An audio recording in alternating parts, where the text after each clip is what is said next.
નમસ્કાર મિત્રો, અમારી આ ચેનલમાં તમારું સ્વાગત છે। સુરત શહેરના જહાંગીરપુરા વિસ્તારમાં વિચિત્ર પ્રકારનો અકસ્માત સામે આવ્યો છે, જેમાં પિતા સાથે પોતાની માસૂમ પુત્રીનું મોત થયું છે। પિતા ખેતરમાં ટ્રેક્ટર ચલાવી રહ્યા હતા, તે દરમિયાન અકસ્માતની ઘટના બની અને બાળકીનું કરુણ મોત નીપજ્યું છે। બાળકીના મોતને લઈને પરિવારમાં હાલ શોકનો માહોલ છવાઈ ગયો છે।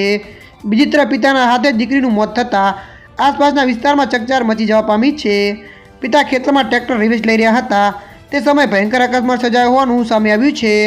પિતા જ્યારે ટ્રેક્ટર રિવેચ લીધું તે સમયે 7 મહિનાની બાળકી ટ્રેક્ટર નીચે કચડાઈ ગઈ હતી, જેથી તાત્કાલિક બાળકીને સારવાર માટે હોસ્પિટલ ખસેડવામાં આવી હતી, જ્યાં ટૂંકી સારવાર દરમિયાન બાળકીનું મોત નીપજ્યું હતું।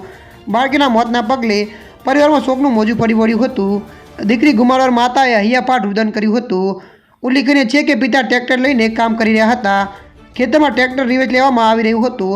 આ દરમિયાન બાળકી કચડાઈ ગઈ હતી। ત્યારે મિત્રો હાલ માટે આટલું, મળીશું નવી અપડેટ સાથે। જો તમને અમારો વિડીયો પસંદ આવે, લાઇક, શેર અને સબસ્ક્રાઈબ કરી નાખજો। ધન્યવાદ।